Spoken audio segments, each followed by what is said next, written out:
రైతుకు రొక్కమేది తక్షణమే 20,000 పెట్టుబడి సాయం ఇవ్వాలంటూ రైతు సంఘాల ఆందోళనట. రాష్ట్ర వ్యాప్తంగా తహసీల్దార్ కార్యాలయాల వద్ద నిరసనలు, ధర్నాలు. కేంద్రం మాట నిలబెట్టుకున్నా రాష్ట్ర ప్రభుత్వం స్పందించడం లేదని మండిపాటు. అన్నదాత సుఖీభావతో ఆదుకోకుంటే ఆందోళన చేస్తామని ప్రకటన. భూ యజమానులతో పాటు కౌలుదారులకు ఇవ్వాలని డిమాండ్. సామాజిక వర్గాలతో సంబంధం లేకుండా అందరికీ వర్తింపజేయాలని వినతి. గత 5 ఏళ్లుగా సీజన్కు ముందే తొలి విడత సాయం అందేది. కూటమి ప్రభుత్వం ఆ దిశగా చర్యలు తీసుకోవడం లేదని రైతుల ఆందోళన. రైతుకు రొక్కమేది అని చెప్పి తక్షణమే 20,000 రూపాయలు అన్నదాత సుఖీభావ పేరుతోని గతంలో జగన్మోహన్ రెడ్డి ప్రభుత్వం ఉన్నప్పుడు గడిచిన 5 సంవత్సరాలలో రైతు భరోసా పేరుతోని ప్రతి రైతుకి 13,500 రూపాయలు సీజన్ స్టార్ట్ అయ్యే ముందు అకౌంట్లలో వేసేది. ఇప్పుడు సీజన్ స్టార్ట్ అయింది, ఒక నెల గడిచిపోయింది, సీజన్ కూడా మళ్ళీ జూలై నెలలోకి ఎంటర్ అవుతున్నాం మనం. ఈ రోజు వరకు కొత్త ప్రభుత్వం ఏర్పడింది, రైతు ప్రభుత్వం. ఇది ప్రజాపాలన, ప్రజలకు సంబంధించిన సమస్యలపైనే మా ఎజెండా ఉంటుంది, రైతుల్ని ఉద్ధరిస్తామని చెప్పారు కూటమి ప్రభుత్వం. ఆ రైతులకు సంబంధించిన 20,000 రూపాయలు ప్రతి రైతుకి ఇచ్చి ఉంటే ఇప్పుడు సీజన్ స్టార్ట్ అయ్యేటప్పుడు వాళ్ళకి కావాల్సిన విత్తనాలు కానీ, వాళ్ళకి కావాల్సిన పెట్టుబడి కానీ, ఎరువులు కానీ, ఇట్లాంటి వడ్డీ వ్యాపారులపైన ఆధారపడే అవకాశం లేకుండా, ఆధారపడాల్సిన అవసరం లేకుండా ఉండేది. కానీ వాళ్ళు ఇయ్యలేదు, కనీసం దానిపైన స్పందన లేదు. దాని పేరు ఒకటైతే మార్చారు. రైతు భరోసా పేరుతోని అన్నదాత సుఖీభావ అన్నారు. మరి అన్నదాత సుఖీభావ అంటే ఆ సుఖీభావ లేదు కదా, ఇస్తే కదా సుఖీభావ. వాళ్ళు అన్నమో రామచంద్ర అని వాళ్ళు అంటే మీరు అన్నదాత సుఖీభావ అని పేర్లు మారిస్తే కడుపు నిండదు, పేర్లు మారితే రైతులకు పైసలు రావు, పేర్లు మారితే రైతులకు పెట్టుబడి, ఇత్తనాలు, ఎరువులు రావు. పేర్లు మార్చడంతో పాటు మీరు మార్చితే ఒక అధికారం ఇచ్చారు కాబట్టి ప్రజల పేర్లు మార్చుకుంటే మార్చుకోవచ్చు.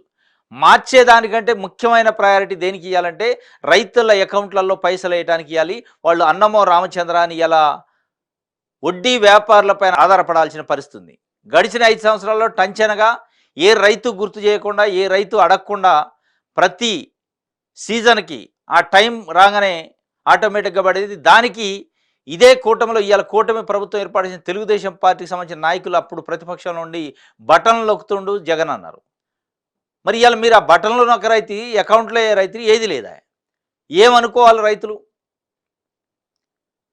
మరి మీరు బటన్లు నొక్కుతారా, అకౌంట్లో వేస్తారా, లేకపోతే ఏందని చెప్పాలి కదా. రైతులకు సంబంధించి ఆల్రెడీ నెల గడిచిపోయింది, ఇత్తనాలు, ఎరువులు, పెట్టుబడులు, రకరకాల అవసరాలు ఉంటాయి, బ్యాంకులు రుణాలు ఇవ్వట్లేదు.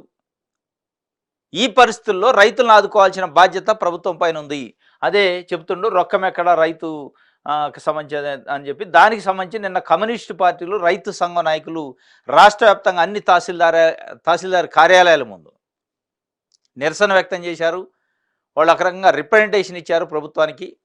ప్రభుత్వం ఇప్పటికైనా నిద్ర లేచి వాళ్ళకి కావాల్సిన ఏదైతే ఆ రొక్కం ఉందో ఆ రైతు భరోసా, దాన్ని ఇప్పుడు అన్నదాత సుఖీభావ అన్నాడు, ఆ సుఖీభావ ఇవ్వాలి అని చెప్పి వాళ్ళు అడుగుతున్న పరిస్థితి. ఇది గడిచిన 5 ఏళ్ళు ఈపాటికే ఖాతాల్లోకి ప్రస్తుతం భరోసా లేక భారంగా సాగైందట. పెట్టుబడి ఖర్చుల కోసం అన్నదాతల అగచాట్లు. ప్రతి రైతుకు 20,000 పెట్టుబడి సాయం అంటూ సూపర్ 6లో కూటమి హామీ.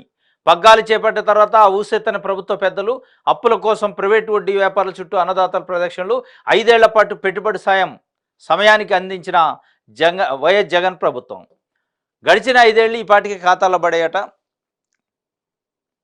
అంటే జూన్ నెల మొదటి వారంలో, 2వ వారంలో, ఇప్పటికి 3వ వారం, 4వ వారం కూడా అయిపోతుంది జూన్ నెల. ప్రస్తుతం భరోసా లేక భారంగా మారిన సాగు. పెట్టుబడి ఖర్చుల కోసం అన్నదాత అగచాట్లు పడుతుండు. ప్రతి రైతుకి 20,000 రూపాయలు ఇస్తామని సూపర్ 6లో పెట్టారు. మళ్ళా ఉట్టుట్టి హామీ కాదు, సూపర్ 6లో పెట్టారు. ఆ సూపర్ 6లో పెట్టిన దానికి కూడా దిక్కు లేదు, దానిపైన మాట్లాడలే, కనీసం దానిపైన రివ్యూ లేదు. అసలు ఇస్తారా లేదా లేట్ అయిద్దా, ఇస్తే ఎప్పుడు ఇస్తారని చెప్పే ప్రయత్నం కూడా లేదు.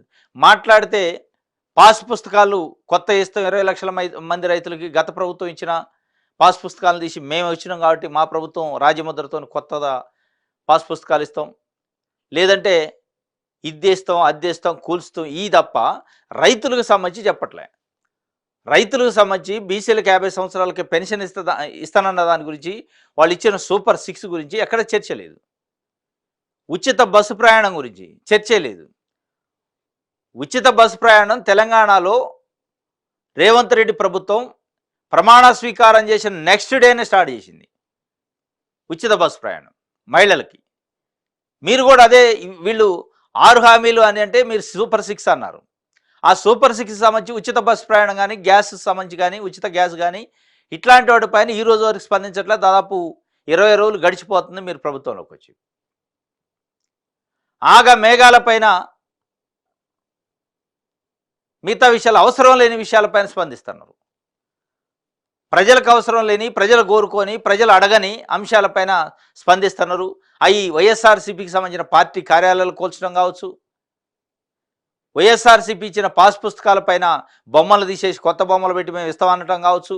వీటితోని ప్రభుత్వానికి సంబంధించి, ప్రజలకు సంబంధించి కడుపు నిండదు. ప్రజల సమస్యలు అట్లే ఉంటాయి. మీరన్న హామీలు మొత్తం మర్చిపోయినట్టు కనిపిస్తుంది. కాబట్టి అన్నదాత సుఖీభావయం కానీ అన్నమో రామచంద్ర అనకుండా అనే పరిస్థితి రాకుండా మీరు స్పందించాల్సిన అవసరం ఎప్పటికైనా ఉంది.